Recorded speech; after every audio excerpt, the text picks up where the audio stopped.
How did you get your start as a chef? Oh, I knew I was going to be a chef. My first job in high school was washing dishes, and I just fell in love with it immediately. I had applied to culinary school by my junior year of high school, so no doubt about it the whole way going to be a chef. What was one of your favorite restaurants to work in, and why? There's one that stands out. It's called the Upriver Cafe in Westerly, Rhode Island, and I love that one because it's where I learned about sustainable sourcing of food. I worked for an incredible chef who just had a skill set beyond belief, and I just learned every day more than I could imagine, and that's what it's all about for me, is always learning, always improving, and that restaurant was every day something new. What would you consider as your favorite style of cooking? Well, I'm definitely in love with wood fire cooking right now with timber pizza. There's something so simple about wood fire that you really need to hone in on a very specific style of cooking, and I'm in love with that right now. And in the same vein, but on the completely different opposite end of the spectrum, my last job was with Oak and Apple Barbecue, so that was slow cooking with fire, and now I'm super fast cooking with fire. So it's cool to see the different ways to control natural wood fire, and I think that's been a pretty cool experience. Who's the most famous person you've ever cooked for? Eric Repair. That was very that was big time when he walked in the restaurant.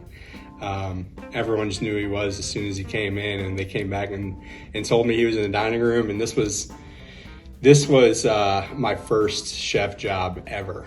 I was a chef of a restaurant at age 20.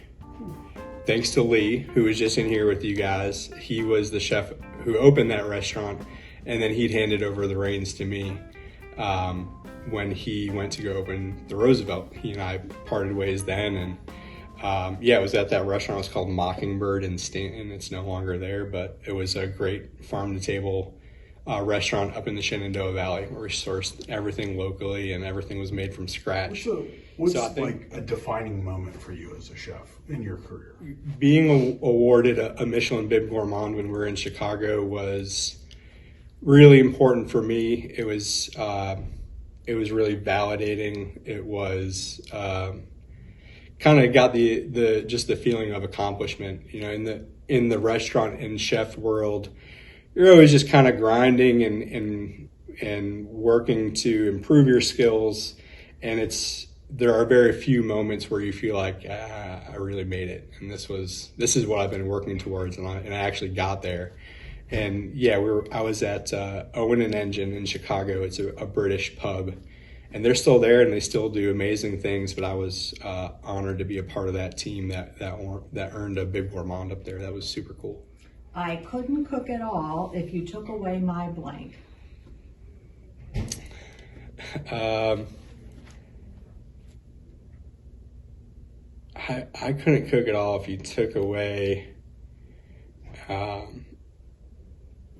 know this from experience, actually. If you took away my sense of taste, like COVID did, I couldn't cook food. I couldn't do it because I couldn't smell it and I couldn't taste it. It would just it was a really weird experience. What's better about being a chef today than when you first became a chef? Oh, the culture in the kitchens is much better now. I think thanks in part to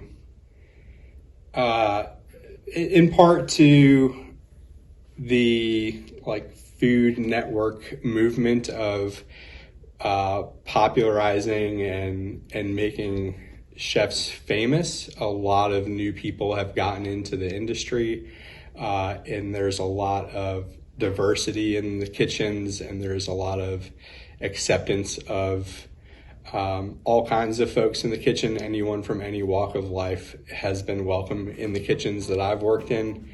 But that's really, unique and specific to my experience. I know there's plenty of people out there who have not had that kind of welcoming and inviting experience in restaurant kitchens.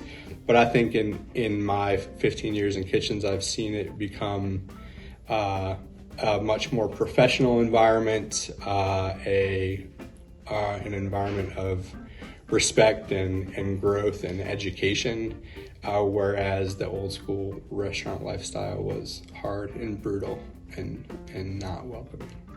What's unique about the Richmond restaurant scene from your perspective?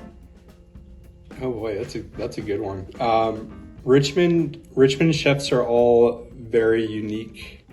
I felt like when I lived in Chicago, there was a lot of pressure and expectations on chefs to live up to their predecessors or live up to keeping up with the Joneses of what the other restaurants were doing. But I feel like in Richmond, the best chefs that I know are just doing what they love and not doing what the cool trend is and whatnot. And I think that's something that is emblematic of Richmond as a whole. I feel like people here own their passions, and they own who they are, and they make something that's unique, and that's true Richmond chefs too. What about Richmond diners? I've had an awesome experience with Timber Pizza. So I've been in the back of the house working in kitchens for so long that the experience when it comes to diners is very impersonal, and in the kitchen, it's executing orders as they come through. But now that I'm on the truck and engaging with customers on the Timber Pizza truck, it's been awesome. I absolutely love it. People have been super welcoming and appreciative and shown a ton of support. So I've got nothing but great things to say about Richmond diners. Do you have to be a bit of a scientist or a little crazy to be a great chef? I lean toward the scientist side of things. I think of it as a craft, and I'm always trying to hone my craft, and that requires small, precise changes and improvements in something. So I definitely view it from that standpoint. But I think that there's a lot of chefs out there who view it as an art form more than a craft, and that's just never been something that I could relate to. I'm not an artistic person. I'm a craftsman kind of guy, so I definitely approach it from that standpoint.